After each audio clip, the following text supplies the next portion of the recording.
तोड़ मालिक। तो मालिक अपन आज आए हैं 10वें ज्योतिर्लिंग के बात करने। 10वें ज्योतिर्लिंग की पुराणों में कथा कुछ इस तरह से है। इस ज्योतिर्लिंग का नाम है नागेश्वर।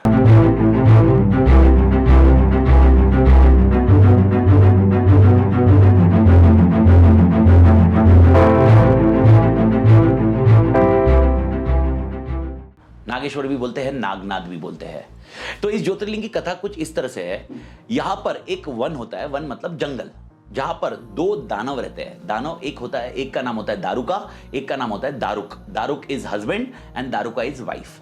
दारुका ने बहुत पूजा की रहती है, किसकी? पार्वती माता की। और पार्वती माता से उनको वर मिलता है, पावर्स मिलते हैं। Basically she get powers. तो वो पावर की मदद से दारुक जो उनके हस्बैंड है, वो राक्षस के हस्बैंड है, ही performs all activities which are against the human beings.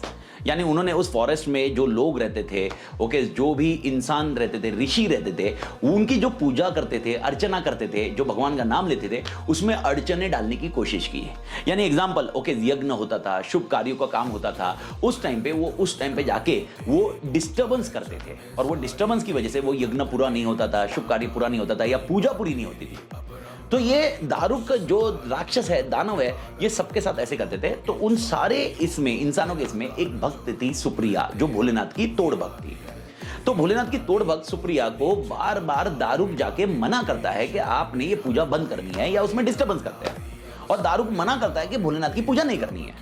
ये बार बार बोला जाता है, बार बार डिस्टर्बेंस किया जाता है, लेकिन सुप्रिया हार नहीं मानती। सुप्रिया अपनी पूजा अर्चना वैसे के वैसे कंटिन्यू रखती है जैसे उसको करनी है। इस दौरान दारुक क्या करता है? दारुक सुप्रिया को ले जाकर जेल में बंद कर देता है। और जेल में भी सुप्रिया अपनी भक्ति चालू रखती है। जेल में भी Supriya is completely focused on Bholenath, Shiv जी।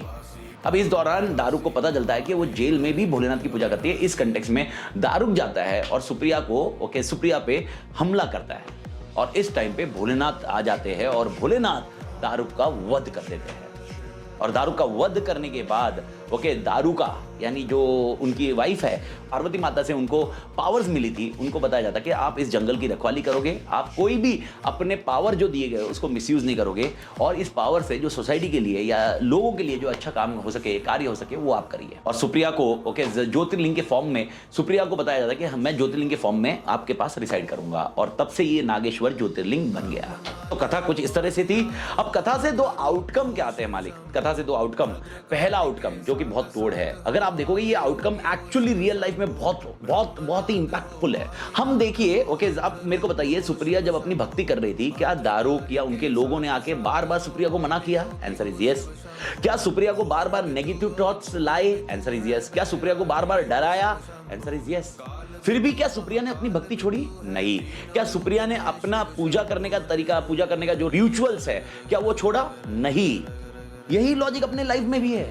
अपन जब अपना काम करते हैं, जब अपन एग्जांपल मैं अगर स्टूडेंट के एंगल से बोलूं, अपनी पढ़ाई करता है, उस टाइम पे उसको डिस्टर्बेंस होते हैं, उसको दूसरे प्रॉब्लम्स होते हैं। लोग बोलते हैं ये तेरे से पॉसिबल नहीं होगा, लोग बताते हैं कि ये तू करके क्या फायदा होगा। प्लीज डू अंडरस्टैंड, ऐसे नेगेटिविटी फैलाने वाले लोग आपको बहुत मिलेंगे, डिस्टर्बेंस करने वाले लोग आपको बहुत मिलेंगे, but you need to be focused मालिक। आपको फोकस रहना जरूरी है, क्योंकि अगर आपको आपका लक्ष्य हासिल करना है, you need to stay focus. And that is where this Supriya वाला कॉन्सेप्ट या जो कथा है, जो सुप्रिया वाला कथा चल रही है, ये कथा अपने को दर्शाती है मतलब एकदम सिंपल वे से बताती है भाई साहब। अब देखिए कितना तोड़ आउटकम हो सकता है। तो पहला पॉइंट आप याद रखिए, आपको जो भी गोल ऑब्जेक्टिव अचीव करना है, उसके बीच में नेगेटिव थॉट्स डालने वाले बहुत होंगे, रोकने वाले बहुत लोग होंगे। रुकना नहीं है, आपने अपने गोल की तरफ फोकस करना है और बढ़ते जाना और अचीव करना है मालिक। और दूसरी चीज वो जो वेरी इंपॉर्टेंट है, देखिए दूसरे पॉइंट के लिए मैं आपको ये समझाता हूं। अब जो दारुक है वो राक्षस है। राक्षस का मेन काम क्या होगा? देखा जाए तो टेक्निकली राक्षस बोलेगा मेरा काम तो डिस्टर्बेंस करना ही है, सोसाइटी में तो डिस्टर्बेंस ही करूंगा। लेकिन आपको यह समझना पड़ेगा क्या सही है क्या गलत है। You need to check out from a society at a large. Example, आप कोई काम कर रहे होंगे, कोई कार्य करते होंगे, और आप बोल रहे हो यार मैं तो सही काम कर रहा हूं, मैं तो सही की तरह से कर रहा हूं, दिस इज परफेक्टली करेक्ट। और ये पॉइंट वेरी क्लियर है from one principal that mentally think. अगर मैं कोई काम कर रहा हूं तो मैं तो बोलूंगा मैं सही कर रहा हूं, लेकिन आपको समझना पड़ेगा ये सही है या गलत है। पहली चीज अपनी आत्मा बता देती है, अपनी आत्मा बता देती है। अपनी आत्मा को मालूम है अपन जब कर रहे हैं, और अपनी आत्मा को मालूम है ये नहीं करना चाहिए, इंटरप्रिटेशन क्लियर है, it means that particular task is not correct. And second, अगर कोई टास्क कर रहे हो और सोसाइटी एट लार्ज को नुकसान हो रहा है, ओके, या लोगों को नुकसान हो रहा है, ओके, इंडिविजुअल कोई लोग है, आपका फायदा हो रहा है लेकिन दूसरे लोगों का नुकसान हो रहा है, ओके, इसका मतलब वो टास्क सही फेवर में नहीं है। जैसे एग्जांपल, दारूक डिस्टर्बेंस कर रहा था, दारूक के एंगल से वो सही था, लेकिन टेक्निकली वो सोसाइटी एट ए लार्ज के लिए इंपैक्टफुल था ना मालिक।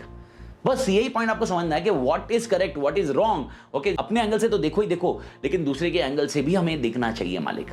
तो ये दो सीख अपने को मिलती है जो डेफिनेटली मैं समझता हूं कि लाइफ प्रिंसिपल्स को आगे लेके जाते वक्त ओके अपने को बहुत तोड़ रास्ता मिलेगा। तो मालिक देखा जाए तो इस सीजन के अब कुछ ही एपिसोड्स बचे हुए हैं। ओके, 2 और ज्योतिर्लिंग की कहानी आपको अगले 2 सोमवार में मिलने वाली है।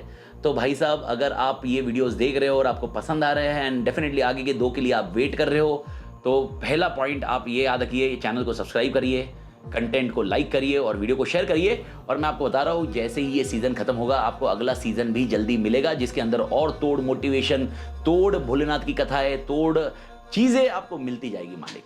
तो भारत माता की जय मालिक। ओम नमः शिवाय। तेरी पूजा है जग में सारी, वीरभद्र के रचनाकारी, महिमा तेरी अपरंपारी, दक्ष संहारक जग प्रतिपालक।